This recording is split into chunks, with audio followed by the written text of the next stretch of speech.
எல்லாருக்கும் வணக்கம். பிரசன் மீடியாவுக்கு நன்றி இங்கே வந்ததுக்கு.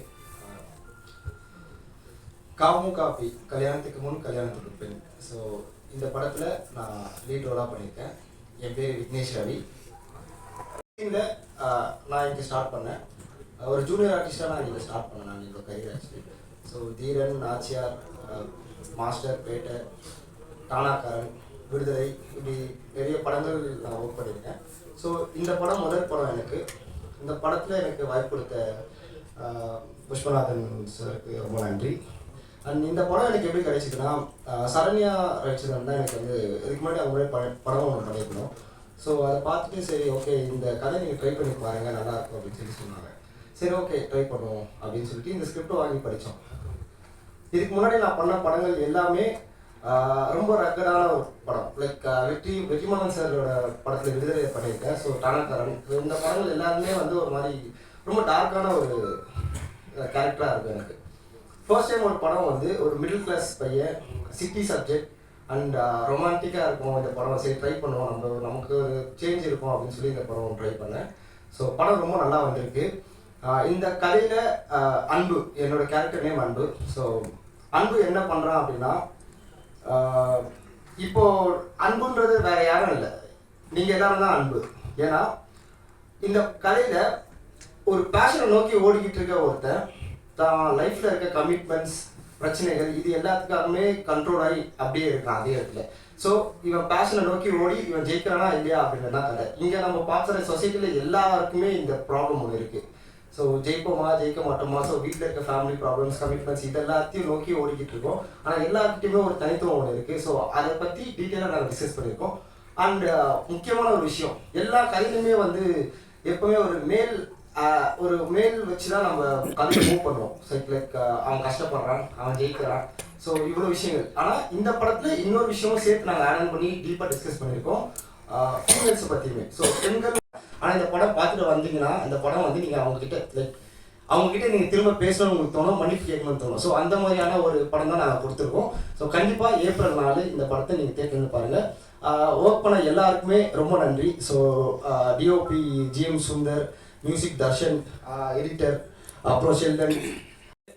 லவ் பண்ணுற குழந்தைகளுக்கு நன்றி. ஐயா வைகுண்டருடைய வார்த்தை ஒன்று உண்டு, இல்லறத்தை விட்டு தவம் இல்லை காலி உலகில் அப்படின்ட்டு. இந்த உலகத்தில் வந்து ஒரு தவம் என்னன்னா, கணவன் மனைவியும் சந்தோஷமா வாழ்றதுதான் பெரிய தவம். அதை ஒரு தவமா நினைச்சுக்கிட்டாலே இந்த வாழ்க்கை வரமாயிரும் அப்படின்னு சொல்லுவாங்க. அப்படி ஒரு கான்செப்ட் தான் புஷ்பநாதன் எழுதியிருக்காரு. நான் ரொம்ப ஸ்ட்ராங்கா சொல்லுவேன், ரைட்டிங்கா ரொம்ப ஸ்ட்ராங்கான ஒரு படம். புஷ்பநாத் சார் டைலாக்லாம் எனக்கு உண்மையிலே, ஏன்னா நானும் டைலாக் ரைட்டர், ஒரு படத்துக்கு எழுதிக்கிட்டு இருக்கேன். நம்ம ரொம்ப பராமப்பட்டேன். அவ்வளோ அருமையா ரைட்டிங்கா அவ்வளோ சூப்பரா எழுதியிருந்தாரு. அதாவது ஒரு என்னுடைய திருமணத்துக்கு வந்து ஒரு தோழி ஒருத்தாங்க, அன்னலட்சுமி அவங்க பேர். அவங்களும் அவங்களுடைய ஹஸ்பண்ட் சுரேஷ்குமார் 2 பேரும் சேர்ந்து எனக்கு ஒரு புத்தகம் பரிசீலித்தாங்க. அந்த புத்தகத்தோட நேம் என்னன்னா, ஆதலால் காதல் செய்வீர். அதுல ஒரு வரி எனக்கு ரொம்ப பிடிச்சிருந்துச்சு. என்னன்னா, அவர் எழுதியிருப்பார் அந்த ரைட்டர், அவரோட பேர் மறந்துட்டு அந்த விஷயம் ஞாபகம் இருக்கு. காதலிக்கும் போது 2 பேரும் சேர்ந்து ஒரு விளக்கு ஏற்றி வைக்கிறாங்க ஒன்னா சேர்ந்து. கல்யாணத்துக்கு பிறகு அந்த விளக்கு அணைச்சிட்டு ஆளுக்கு ஒரு பேட்டரியை கையில் வச்சுக்கிறாங்க. பேட்டரி என்ன பண்ணுது, அடுத்தவங்க முகத்தை மட்டும் தான் பேட்டரியால காட்ட முடியும், தன்னை இருட்டிலே வச்சுக்கிது அப்படின்னு சொல்லியிருந்தாரு. அதாவது கற்பனை ரொம்ப நல்லா இருக்கு, யதார்த்த கசக்குது, கமிட்மெண்ட் கசக்குது. கல்யாணங்கிறது ஒரு கமிட்மெண்ட். அஜித் சார் கூட ஒரு இன்டர்வியூல சொல்லியிருந்தாரு, நீங்க காதலிக்கிறது பெருசு கிடையாது, லைஃப்ல கடைசி வரைக்கும் ஒருத்தருக்கு ஒருத்தர் ரொம்ப அன்பா இருந்து எங்களுடைய காதல் உண்மையான காதல் தாங்கிறத கடைசி வரைக்கும் நிரூபிச்சுக்கிட்டே இருக்கணும், அதுதான் ரொம்ப முக்கியம் அப்படின்னு சொல்லியிருப்பாரு. அப்படி ஒரு விஷயத்த எந்த சமரசமும் இல்லாம ரொம்ப அழகா பேசியிருக்காரு சார். ரொம்ப ரொம்ப சூப்பரான விஷயத்த பேசிருக்கீங்க. ரைட்டிங்கா சரி, ஆக்டிங்கா சரி பிரதர், நீங்க நல்லா நடிச்சிருந்தீங்க. சரண்யா சொல்ல வேண்டாம், பின்னி இருந்தாப்புல எல்லாருமே நல்லா பண்ணியிருந்தாங்க. அப்புறம் மியூசிக் டைரக்டர் சமன் சார் சூப்பரான ஒர்க் பண்ணியிருந்தாரு. அந்த பாட்டுக்கும் அந்த பாட்டு நிறைய பேர் கேட்டிருப்பீங்கன்னு நினைக்கிறேன். டியூனா ரொம்ப நல்லா இருந்துச்சு. அப்புறம் இது எல்லாத்தையும் அழகா கனெக்ட் பண்ணாரு இருவர்கள். நமக்கு இது மாதிரி ராமச்சந்திரன், கேபிள் சங்கரன். கேபிள் சங்கரன் எனக்கு எப்போதுமே ரொம்ப ஸ்பெஷலான ஆள். பயங்கரமா மோட்டிவேட் பண்ணுவாரு, நல்லா இருந்தா நல்லா இருக்கும்பா, நல்லா இருந்தா நல்லா இல்லைன்னு சொல்லிடுவாரு. ஆக்சுவலா அந்த கதை வந்து எழுதும்போது இந்த கதையில பாட்டு கிடையாது, எடுக்கும்போது இந்த கதையில பாட்டு கிடையாது, எடிட்டிங்லேயே இந்த கதையில பாட்டு கிடையாது. கேபிள் சங்கரன் தான் அவர் வந்து இதுல ஒரு பாட்டு வந்தா நல்லா இருக்கும் அப்படின்னு சொல்லிட்டு கூப்பிட்டாரு. டைரக்டருடைய உறவினர் வந்து ஒரு மிகப்பெரிய பாடலாசிரியர், லட்சங்கள்ல சம்பளங்கிற ஒரு பாடலாசிரியர். ஆனா அதை தாண்டி இந்த பாட்டு என் தம்பி எழுதுவான், நீ நல்லா இல்லைன்னா நீ வேணா தூக்கிற அப்படின்னு சொல்லி கான்பிடண்டா டைரக்டர் வேணாலும் உட்கார வச்சாரு. ஓரளவு நல்லா எழுதிருக்கேன் நினைக்கிறேன். மற்றபடி எல்லாத்தையும் சொல்லிட்டேன் நினைக்கிறேன். ஒளிப்பதிவாளர், எடிட்டர் எல்லாத்துக்குமே ரொம்ப வாழ்த்துக்கள். விட்டு கொடுக்குறது தான் வாழ்க்கையில் ரொம்ப ரொம்ப முக்கியமானது. அது யாருக்காக விட்டு கொடுக்குறோம் அப்படிங்கிறது ரொம்ப ரொம்ப முக்கியமானது. விட்டு கொடுக்குறது கெட்டு போகிறது எல்லாமே பெரியவங்க சொன்னது. அது உண்மையில் ரொம்ப சத்தியமான வார்த்தை. அதனால நம்ம அன்புக்காக எதையும் விட்டு கொடுப்போம், எதற்காகவும் அன்பை விட்டு கொடுக்காம இருப்போம். அன்பே கடவுள் ஐயாவும். நன்றி. Thank you Jagan brother. பெரிய அளவில் நீங்கள் வருவீங்க. இந்த பாட்டு உங்களை எல்லா இடத்துலையும் கொண்டு போய் சேர்க்கும். மிகப்பெரிய ஒரு அங்கீகாரம் உங்களுக்கு கிடைக்கும் நாங்கள் நம்புகிறோம். இறைவன் உங்களுக்கு ஆசீர்வதிப்பார். அடுத்ததாக இந்த படத்தோட எடிட்டர் சிவராஜ் அவர்களை பேச அழைக்கிறேன்.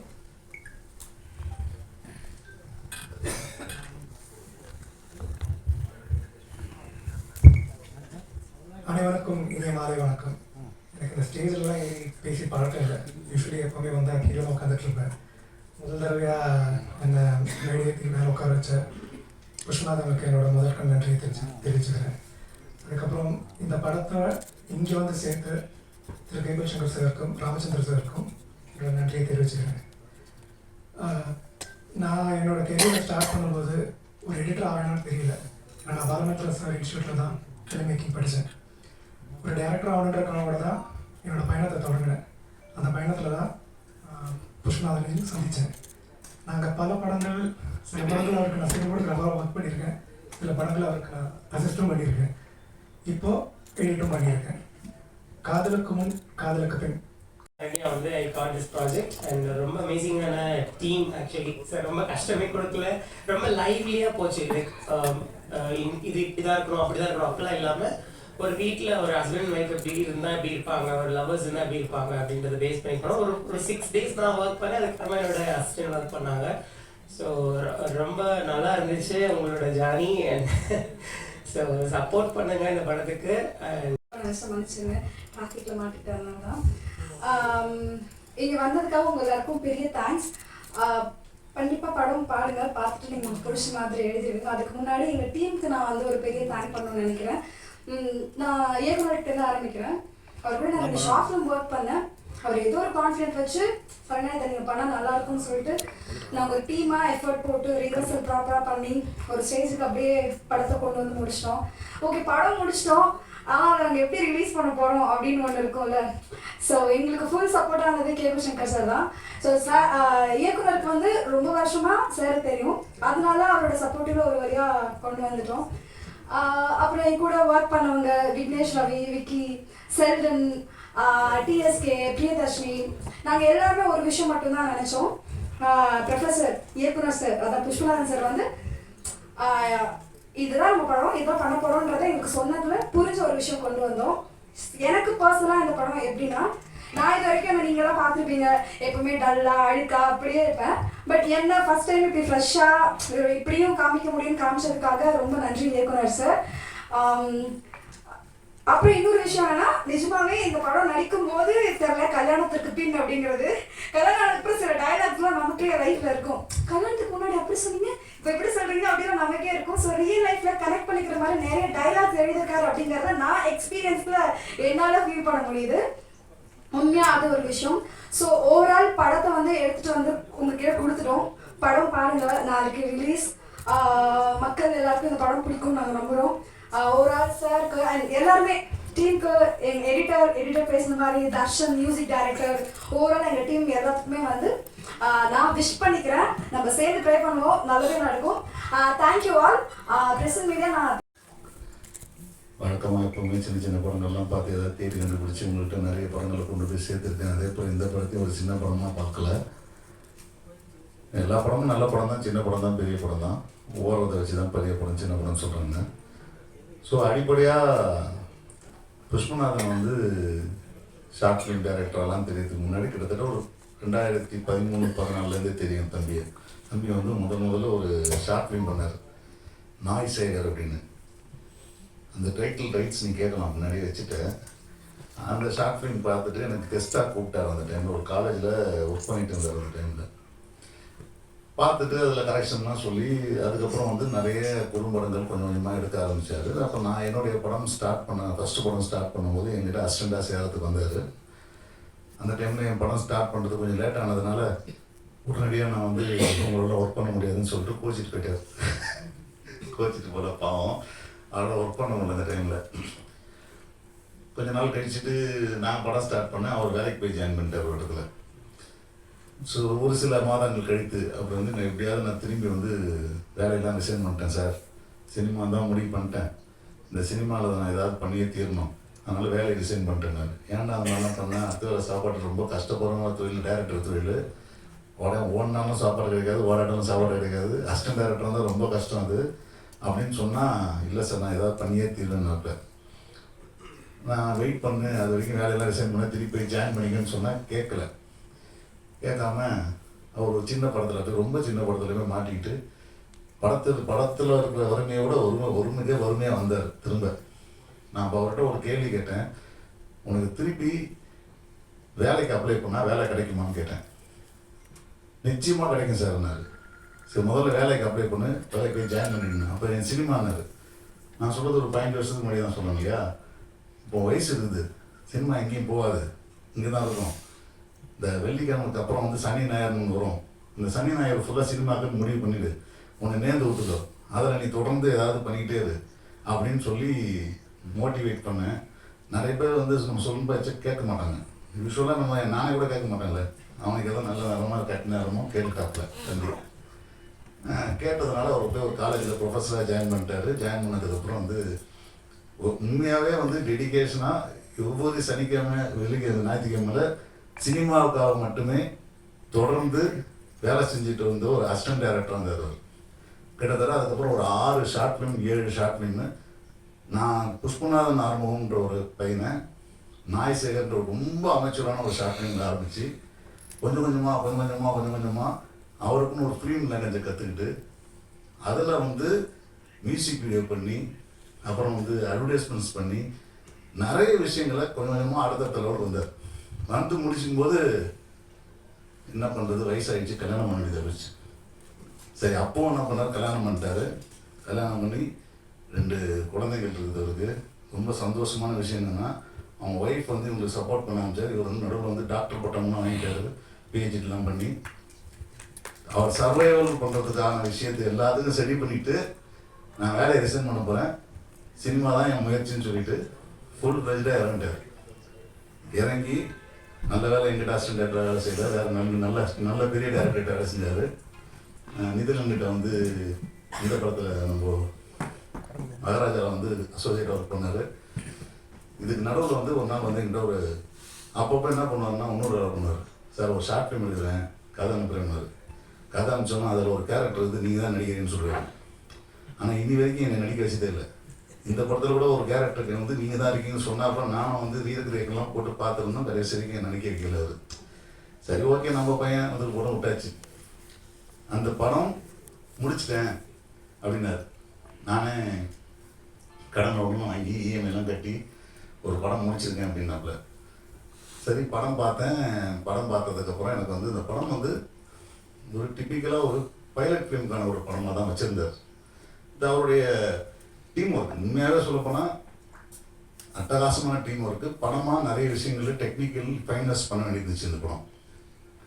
ஸோ அப்போ நான் ராமச்சந்திரன் சொன்னேன், இந்த படம் வந்து நம்ம எடுத்து ஏதாவது பண்ணணும், இந்த படத்தை ஏதாவது முயற்சி பண்ணணும்னு சொல்லிட்டு நாங்கள் நிறைய வியாபாரத்துக்கான முயற்சிகளை கொஞ்சம் கொஞ்சமாக ட்ரை பண்ணிட்டு இருந்தபோது இந்த படத்தை நம்மளே எடுத்து பண்ணுறோம் பேசாமல் அப்படின்னு சொல்லி இந்த படத்தை ரீஸ்ட்ரக்சர் பண்ணி புதுசாக கலர்லேருந்து சவுண்ட்லேருந்து பாட்டுலேருந்து மியூசிக்லேருந்து எல்லாத்தையும் புதுசாக பண்ணி இன்றைக்கி வந்து ஒரு பெரிய வியாபாரம் முடிச்சதுக்கு அப்புறம் நாங்கள் தேட்டருக்கு வரோன்றது வந்து மிகப்பெரிய விஷயம்.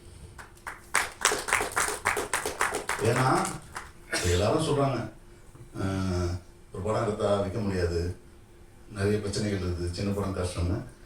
ஃபார்ச்சுனேட்லி கடவுள் அருளால் நாங்கள் தொடர்ந்து நிறைய படங்கள் இந்த மாதிரி ஏதாவது சின்ன சின்ன வியாபாரங்கள் பண்ணி முடிச்சுட்டு தான் அனைவருக்கும் மாலை வணக்கம்.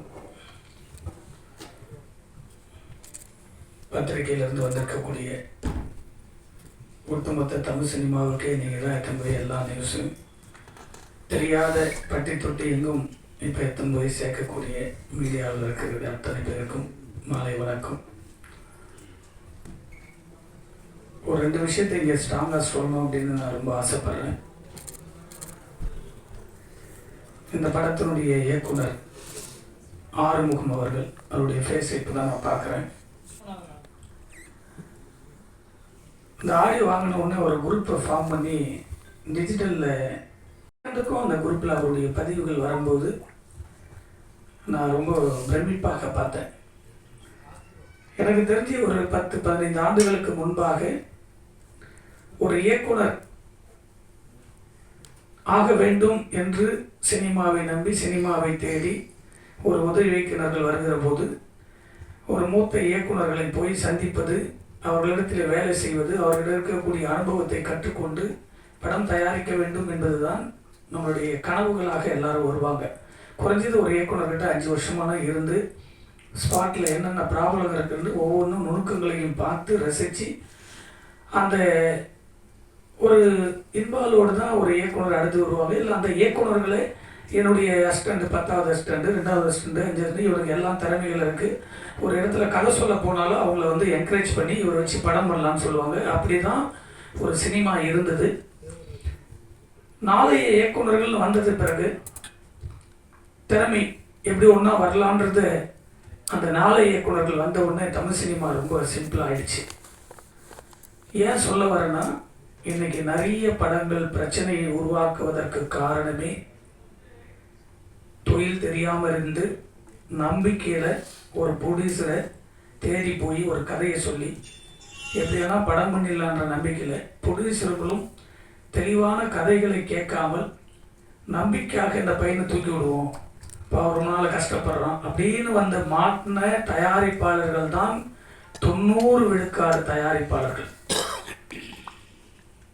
ஒரு இயக்குனர் மட்டும் மிக தெளிவாக இருந்தால் அந்த படத்தில் எவ்வளவோ பிரச்சனைகள் இருந்தாலும் அந்த படம் வெளிவரும். அதற்கு உதாரணம் தான் இந்த படம் காப்பி. காரணம், ராமச்சந்திர அவர்கள் வந்து எனக்கு ரொம்ப பிடிக்கும். அவர் வந்து பரன்னு ஒரு படம் சமுத்திரக்கணி சார் ஒரிஜினல் ப்ரொடியூசரே இவர் தான். அன்றைக்கி பல லட்சியங்களை பணம் போட்டார். அதில் அது ஒரு இஷ்யூவில் வந்து கவுன்சில் வரும்போது தான் நான் அவரை சந்திக்கிறேன். ஏங்க இவ்வளோ பணம் போட்டுறீங்க, எதுவுமே தெரியாமல் இருக்கீங்களே அப்படின்னு. அந்த படம் ரிலீஸ் ஆச்சு. அதில் ஏதோ ஒரு துரும்பாக நான் இருந்தேன், அவ்வளோதான். ஏன்னா ஒரு படம் வெளியே வரணும், அது எந்த தயாரிப்பாளராக இருந்தாலும் பணம் போட்டு படம் எடுக்கிற ஒரு படம் வெளியே வந்தால் தான் நம்ம எல்லாரும் நினைப்போம் தயாரிப்பாளர் மட்டும்தான் முழு பொறுப்புன்னு. இல்லை, அதில் ஒர்க் பண்ணி இருக்கக்கூடிய 100 கலைஞர்களுக்கு மேலே அதில் ஒரு 10 பேர் ரொம்ப பாதிப்புக்குள்ளாவாங்க படம் வெளியே வரலையானா. அதில் ஒரு இயக்குனர், ஒரு இசையமைப்பாளர், ஒரு கேமராமேன், ஒரு எடிட்டர், ஒரு ஆர்ட் டைரக்டர், இந்த category dance master, fight master, இதெல்லாம் புது ஒரு வர்க்கமாக இருக்கிற போது அவருடைய முதல் படைப்பு வெளியே வரலன்னா அதனுடைய கஷ்டம் உலகத்தில் எதுவுமே கிடையாது. அந்த படத்தை வச்சுக்கிட்டு சுமந்து ஓடுகிற ஒரு இயக்குனர் மட்டும் இருந்துட்டால் அந்த படம் ரொம்ப ஈஸியாக வந்துடும். ஆனால் ஏதோ முத்து பவளங்கள் பார்க்குற போல இப்போ இருக்கக்கூடிய காலகட்டத்தில் இயக்குனர்களை கண்டுபிடிக்கிறது, உதவி இயக்குனர் இருந்து புதுசாக வர இயக்குனர்கள் கண்டுபிடிக்கிறது ரொம்ப கஷ்டமாக இருக்குது. ஏன் சொல்கிறேன்னா, நாங்கள்லாம் வந்து ஒரு இயக்குனர் அசிஸ்டண்ட் ஆகும்போது தியாகம் இருந்திருக்கிறோம். எங்களுடைய குருநாதர் அப்படி கண்ணில் அப்படி திரும்பி பார்த்தாருன்னா அவர் என்ன யோசிக்கிறான்ற அளவுக்கு நாங்கள் முன்னாடி எடுத்து போய் பேப்பரை நிட்டுவோம். அவர் என்ன சொல்ல வரான்றது அவ்வளோ அளவுக்கு வேறு எதுவுமே மைண்டில் ஓடாது. அதுதான் இந்த இடத்துல சினிமாவில் எங்களெல்லாம் கொண்டு வந்து நிறுத்தி வச்சிருக்கேன். வெற்றி பெறுவது ஒன்று, சினிமாவில் இருப்பது அதை விட பெரியது. சினிமாவில் இங்கே இருக்கிறதே பெரிய விஷயம்.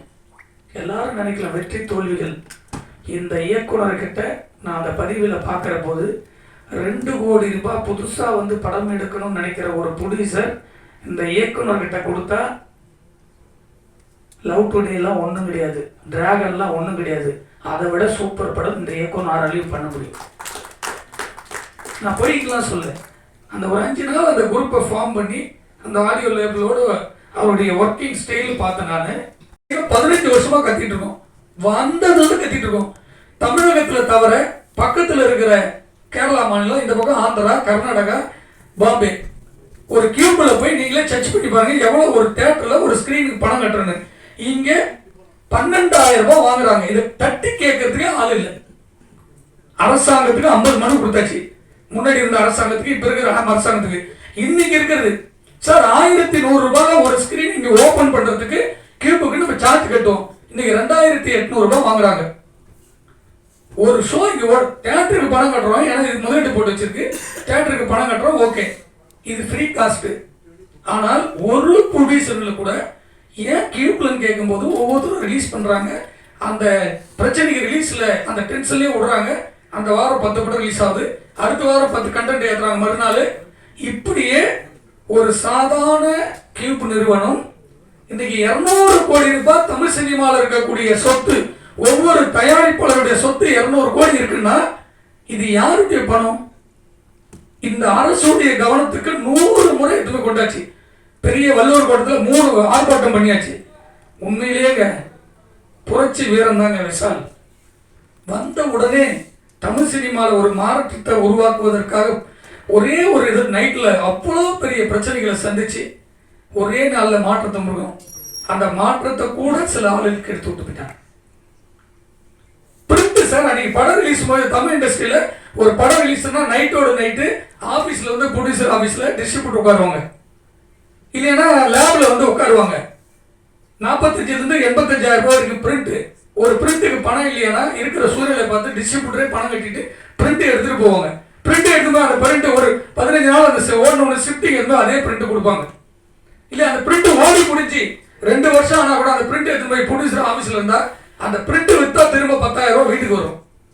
ஆனால் இன்னைக்கு கியூப் நிறுவனம் பணம் என்ன வாங்குறாங்கன்றத யாருக்குமே இண்டஸ்ட்ரியில் மீடியா உட்பட ப்ரொடியூசர் உட்பட ஏன் இந்த மர்மன்றது யாருக்குமே தெரியல. இப்போ நான் லாஸ்ட் படத்துக்கு 11 லட்சம் ரூபாய் கியூபுக்கு மட்டும் கட்டுறேன், என்ன கணக்குன்னு எதுவுமே கண்டுபிடிக்கல.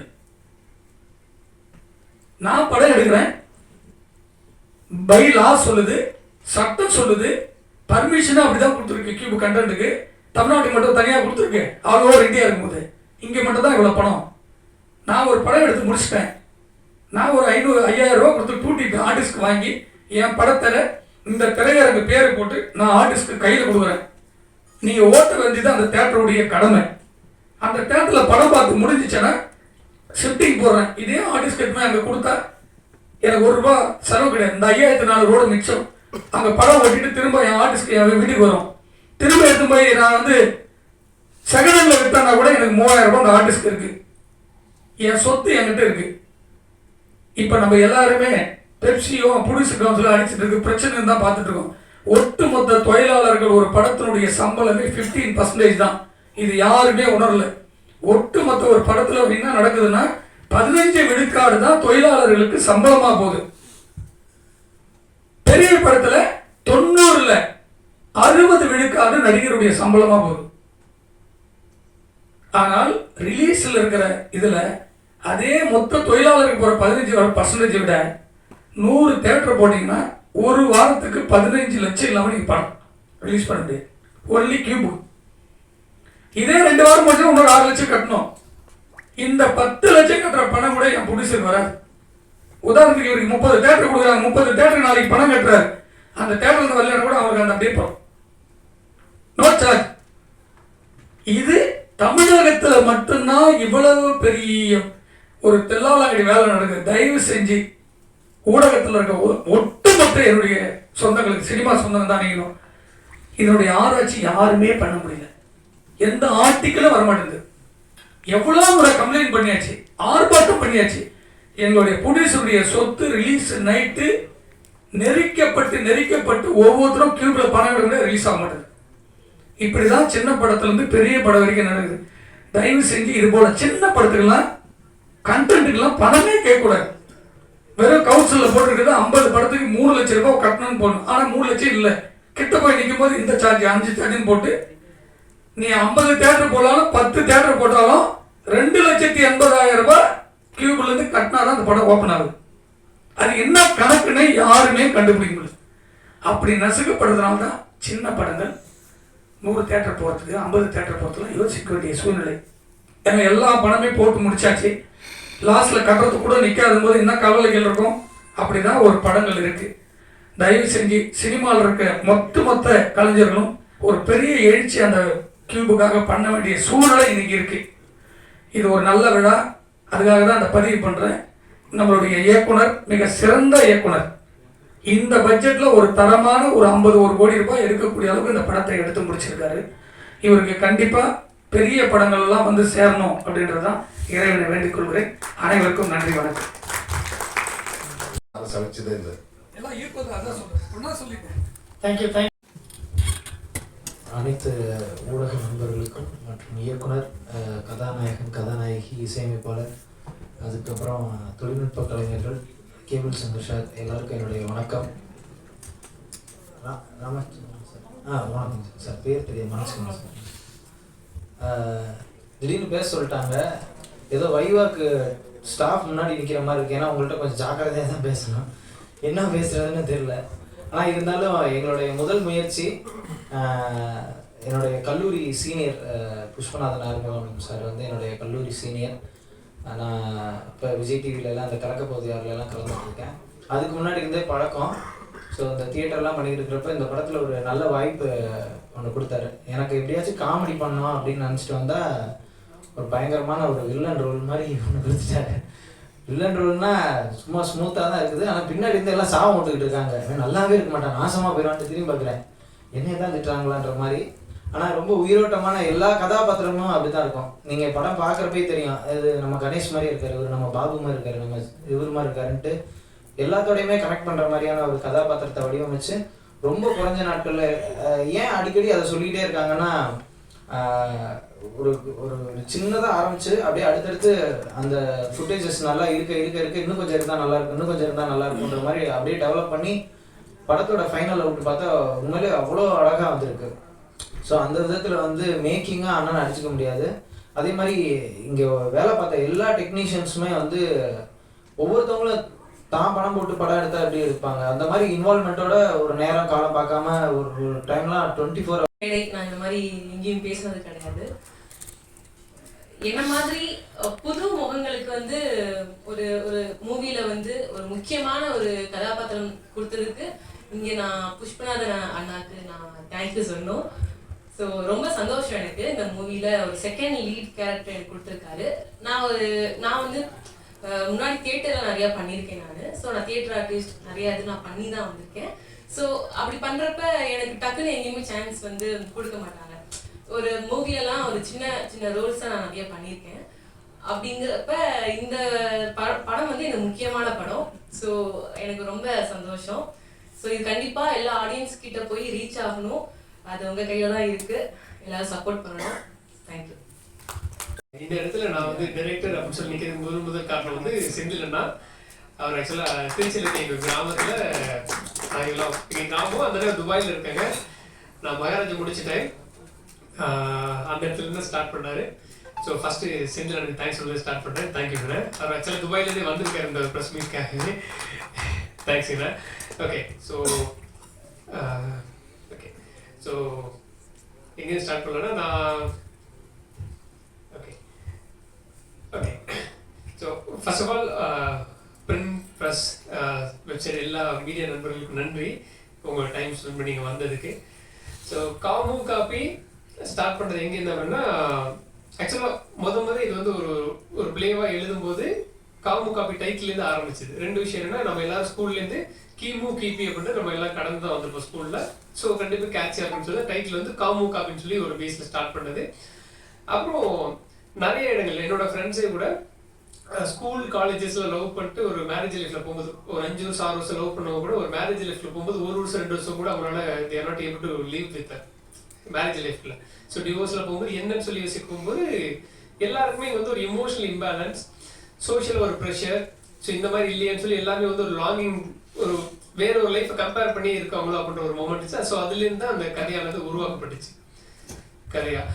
ஸோ படம் ஆக்சுவலாக கம்ப்ளீட்டாக ஒரு 13 நாளில் ஷூட் பண்ணோம். 13 நாளில் ஷூட் பண்ணுறது ஃபர்ஸ்ட் திங் ஒரு ஸ்கிரிப்ட் முடிச்சதுக்கப்புறம் எல்லா ஆர்டிஸ்ட் ஃபைனல் பண்ணிட்டு வெட்டிட்டு ரிஹர்சல் ஃபார் அபவுட் 10 days ஆக்சுவலாக ஸ்கிரிப்ட் ரீடிங் ப்ளஸ் ரிஹர்சல் பண்ணோம். எக்ஸாக்டாக எங்கெங்கே போகிறோம், என்னென்ன ஷார்ட் பண்ண போகிறோம் அப்படின்றத பண்ணோம். ஒரு நாளைக்கு அட்லீஸ்ட் 5 to 6 சீன் ஷூட் பண்ணோம் ஆக்சுவலாக.